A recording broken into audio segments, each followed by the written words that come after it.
who or what is the Seed Vault? The Svalbard Global Seed Vault is the backup to the global system of conservation of crop diversity. It is where collections go to make sure that their collections are safe in the future. So they make a safety backup, like a safety deposit box in a bank. So, Brian, who's funding it? The Seed Vault was built and funded by the Norwegian government in 2008. The annual operating costs of the Seed Vault are provided by the Crop Trust and the Norwegian government. The work of maintaining the collection is managed by the Nordic Gene Bank, Nordgen. Did they come up with the idea? A long time ago, the Nordic Gene Bank actually stored their crop collection in an abandoned cave mine up in Svalbard. The idea of conserving and backing up diversity has been around for 100 or so years, even more.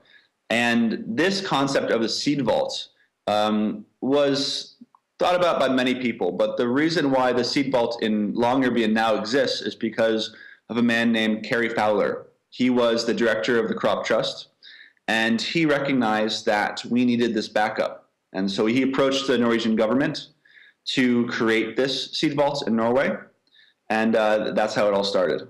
Who's the Crop Trust? The Crop Trust is an international organization working to conserve crop diversity worldwide. We are working to create and fund a global system for the conservation of crop diversity in crop collections worldwide. Now, an interesting thing, but why was Norway chosen? Svalbard is an interesting choice for the location of the vault, and it has many reasons as to why it's there. One being that there is the Svalbard Treaty, which allows for anybody to basically be in the area, meaning that you can have seeds from North Korea and South Korea on the same shelf. Other reasons include the fact that it's cold. It's the farthest north you can fly in a commercial airline. And in the permafrost, in the mountain, you have a consistent temperature of -7 degrees Celsius. The optimal storage conditions for seeds for long-term conservation is -18 degrees Celsius. So you already have a degree of cold that you don't have to bring down through artificial cold, which makes it a good place to do that in comparison to a +40-degree weather in the Philippines. Having picked the ideal spot, how do you actually choose the seeds that you're going to store? Around the world, there are about 1,750 collections of crop diversity.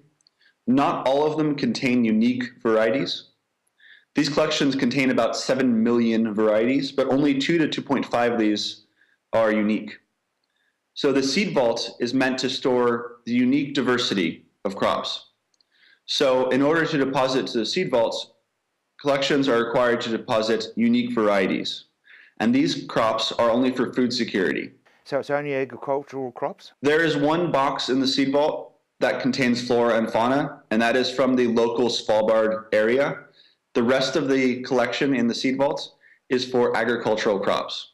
Why one box? The one box of flora and fauna from Svalbard was chosen as a consideration for the fact that the Seed Vault is located on this far northern archipelago in Longyearbyen. And it was a collection that the university put together, and it was kind of a symbolic representation of diversity and life in Svalbard.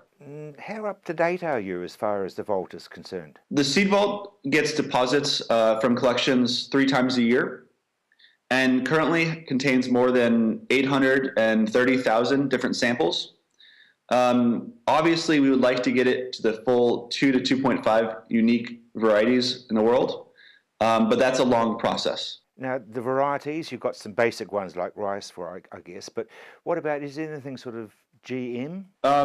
So I'll start with the rice question. In the world, there are about 200,000 varieties of rice. These are all unique varieties, and the majority of them are stored inside the Seed Vaults. The Seed Vault contains this natural diversity from across the world, about 830,000, 40,000 varieties.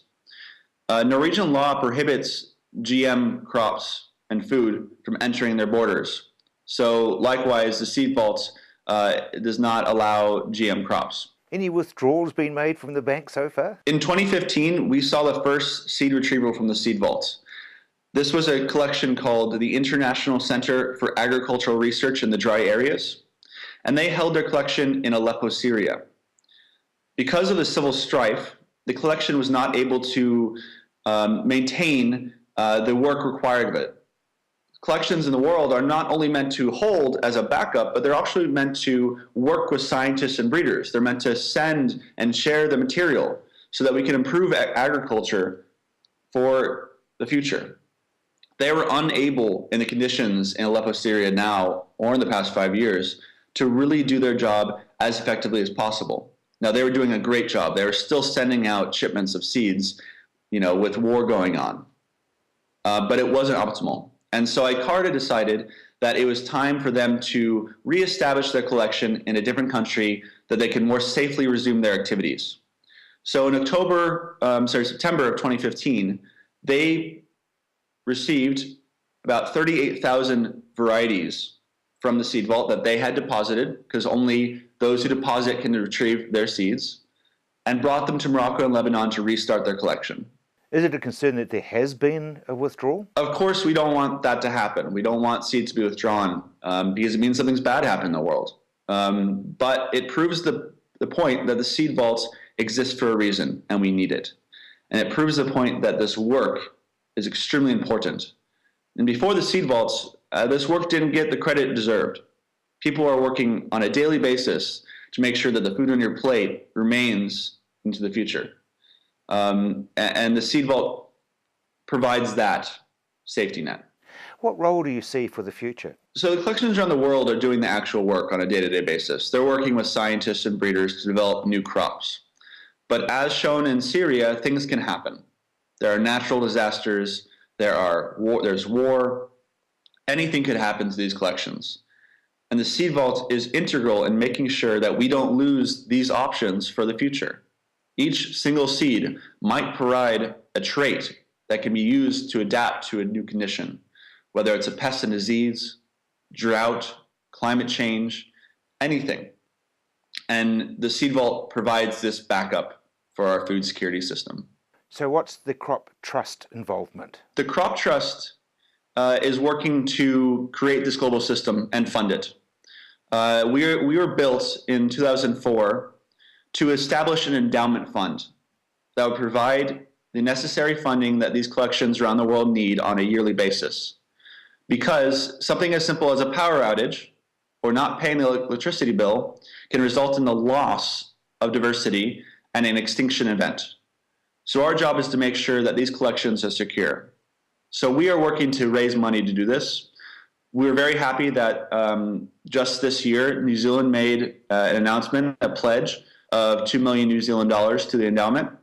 And we're working with countries around the world to raise that endowment fund. Has New Zealand actually made a contribution as yet? We will have a deposit to the Svalbard Global Seed Vaults on Monday, the 23rd of May.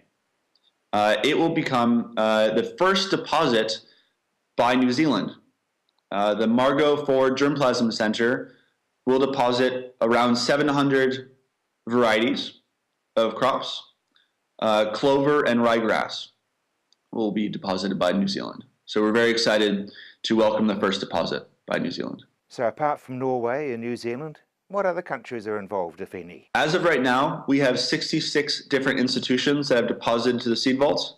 We'd obviously like that number to grow, but that's at times difficult. We require funding, political interference can occur, but the seeds in the seed vault have originated from every single country in the world.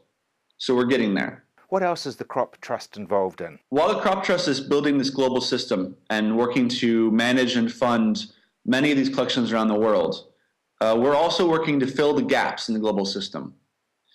There are crops growing in the wild in natural conditions without human influence that are the wild cousins of what is grown in our fields today.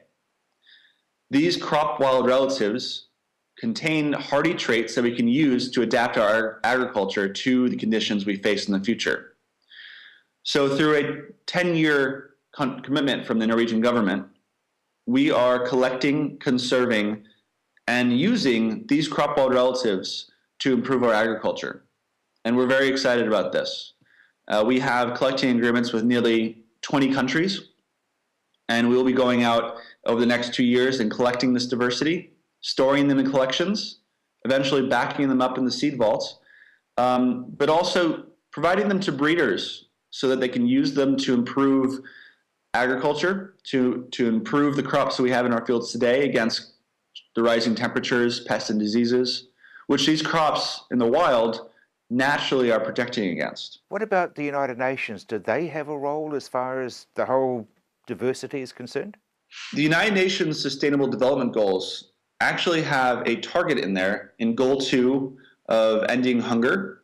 2.5 says by 2020, we should conserve the diversity and wild diversity of crops in the gene banks in the world, the international, national, and regional collections. So this is a very good indication that the governments of the world recognize the importance of crop diversity and recognize the importance of using this diversity to adapt our agriculture and be able to feed our future despite climate change and despite the challenges of a rising population.